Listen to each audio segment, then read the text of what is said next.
राष्ट्रपति भवन में आयोजित एक भव्य और गरिमामय समारोह में यह ऐतिहासिक पल साक्षी बना, जहां देश की राजनीति, शासन और विधायिका के शीर्ष चेहरे मौजूद रहे।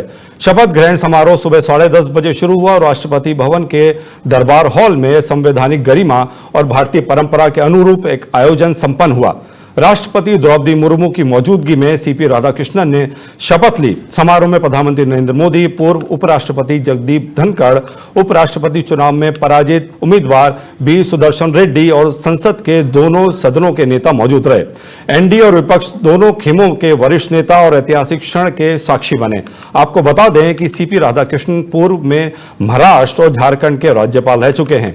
वे बीजेपी और आरएसएस से जुड़ी राजनीति में दशकों से सक्रिय हैं और तमिलनाडु के लोकसभा सांसद भी रह चुके हैं। हालिया उपराष्ट्रपति चुनाव में उन्होंने विपक्ष के बी सुदर्शन रेड्डी को 152 वोटों के अंतर से हराया था। राधाकृष्णन को मिले 452 वोट, जबकि विपक्ष को मिले 300 वोट। प्रधानमंत्री नरेंद्र मोदी ने शपथ के बाद ट्वीट कर उन्हें बधाई दी और लिखा, राधाकृष्णन जी का स्वागत सेवा भावना और संवैधानिक मूल्यों के प्रति निष्ठा उन्हें इस महत्वपूर्ण जिम्मेदारी में सफल बनाएगी। अब सभी की निगाहें इस बात पर होंगी कि राज्यसभा के सभापति के तौर पर और देश के दूसरे सबसे बड़े संवैधानिक पद पर आसीन होकर सीपी राधाकृष्णन कैसे अपने कार्यकाल को दिशा देंगे। और इस पर ज़्यादा जानकारी के लिए हमारे साथ जुड़ रहे हैं हमारे संवाददाता हिमांशु। आइए उनसे बात करते हैं कि क्या कुछ वहाँ पे इस समारोह में रहा। हिमांशु, आज सीपी राधाकृष्णन ने शपथ ले ली है, क्या कुछ रहा समारोह में, बताइए कौन कौन मौजूद रहा। जी बिल्कुल, आपको बता दें कि जिस तरीके से देश के 15वें उपराष्ट्रपति के तौर पर सीपी राधाकृष्णन जो है उन्होंने शपथ ले ली है। और आपको बता दें कि इस शपथ ग्रहण समारोह में तमाम जो बड़े दिग्गज नेता है वो दिखाई दिए, चाहे प्रधानमंत्री नरेंद्र मोदी की बात करें, गृह मंत्री अमित शाह की बात करें, रक्षा मंत्री राजनाथ सिंह समेत कई राज्यों के जो मुख्यमंत्री हैं वो भी इसमें शामिल हुए और पूर्व राष्ट्रपति हामिद अंसारी और वेंकैया नायडू भी इसमें जो है शामिल हुए। लेकिन सबसे बड़ी बात यह है जो कि लोगों को एक देखने को मिला, वो ये कि जो उपराष्ट्रपति पूर्व उपराष्ट्रपति जगदीप धनखड़ वो भी इस कार्यक्रम में नजर आए। और जब उन्होंने इस्तीफा दिया था, यानी कि इस्तीफा देने के 53 दिन के बाद वो किसी सार्वजनिक कार्यक्रम में पहली बार दिखाई दिए। और देखिए जिस तरीके से उन्होंने 21 जुलाई को इस्तीफा दे दिया था जगदीप धनखड़ ने, और हेल्थ इश्यू का कारण देके उसके बाद वो पहली बार किसी सार्वजनिक कार्यक्रम में दिखाई दिया। और देखिए बड़ी जानकारी वो ये मिल रही है कि जो सीपी राधाकृष्णन जो उन्होंने शपथ ले ली है उपराष्ट्रपति पद की, अभी वो 12:30 बजे एक बैठक भी करने जा रहे हैं तमाम जो राज्यसभा के तमाम नेता हैं उनके साथ। और इसकी घोषणा पहले ही कर दी गई थी, बीते शाम को कर दी गई थी कि वो बैठक भी करेंगे।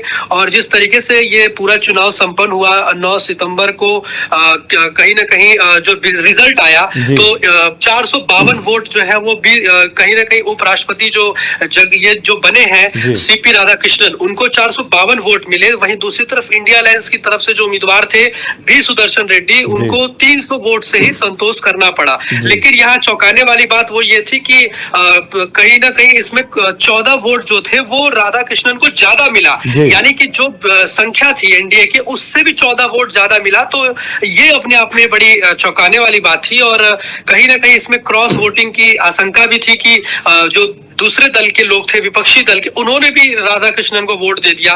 तो ये अपने आप में एक बड़ी बात थी। लेकिन जिस तरीके से उनकी जो बैकग्राउंड की बात करें, पढ़ाई लिखाई की बात करें, आरएसएस से जुड़े रहे हैं और अभी वो महाराष्ट्र के राज्यपाल भी थे। अभी उन्होंने कल ही इस्तीफा भी सौंपा, कल ही इस्तीफा भी दिया है औपचारिक तौर से। तो कुल मिला के बड़ी बात यह है कि देश को 15वां उपराष्ट्रपति जो है वो मिल चुका है। इससे पहले जगदीप धनखड़ उपराष्ट्रपति के पद पे जो थे वो संभाल रहे थे कमान। और उपराष्ट्रपति जो होता है कहीं ना कहीं वो राज्यसभा का संचालन भी करता है, यानी कि स्पीकर भी होता है, जो डिप्टी स्पीकर पद का भी वो संभालते हैं, राज्यसभा को संचालित करते हैं। निश्चित तौर पर एक बड़ी जिम्मेदारी जो है सीपी राधाकृष्णन को मिली है। बड़े नेता रहे हैं और 16 साल की उम्र से ही वो आरएसएस से जुड़ गए थे। और जिस तरीके से वो तमिलनाडु भाजपा के अध्यक्ष भी रहे हैं, सांसद भी रहे हैं, यानी कि कद्दावर नेता बीजेपी के रहे हैं शुरू से। और यही कारण है कि बीजेपी ने आज उनको इतना बड़ा पद दे दिया, जी। उपराष्ट्रपति पद का मौका दिया है। जी। और राष्ट्रपति जो थी उन्होंने अब इस पूरे कार्यक्रम को किया और ये बड़े वहां पे दिग्गज नेता मौजूद थे, कई राज्यों के मुख्यमंत्री थे। जी।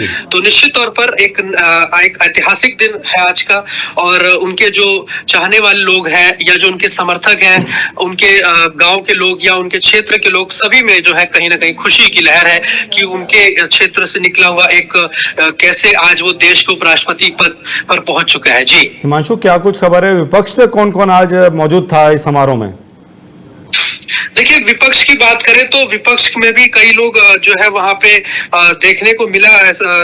अगर बात की जाए इसमें जो जस्टिस है, मुख्य जो न्यायाधीश है वो भी देखने को मिले। इसके अलावा और इस रामनाथ कोविंद की बात करें, जगदीप धनखड़, इसके अलावा जेपी नड्डा, ज्यादातर जो देखने को मिला वो पक्ष के लोग ज्यादा देखने को मिले। इसके अलावा विपक्ष से भी कुछ नेता जरूर वहां मौजूद थे और कई सांसद जो है वहां मौजूद नजर आए।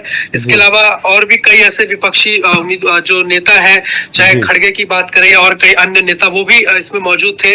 तो निश्चित तौर पर विपक्ष ने अपना उम्मीदवार उतारा था, लेकिन एक बड़ा झटका लगा है, उनको हार का सामना करना पड़ा जो विपक्ष के कैंडिडेट थे, और एनडीए के जो उम्मीदवार थे उन्होंने जीत हासिल करी है। अब देखना ये रहेगा कि किस तरीके से संसद की कार्यवाही राज्यसभा की चलती है, क्योंकि जगदीप धनखड़ को लेकर कई बार विपक्षी सांसदों से उनकी नोकझोंक भी देखने को मिली, या कई बार सवाल जो है वो विपक्षी सांसदों ने उनसे तीखे सवाल हुआ या नोकझोंक संसद की कार्रवाई में देखने को मिला।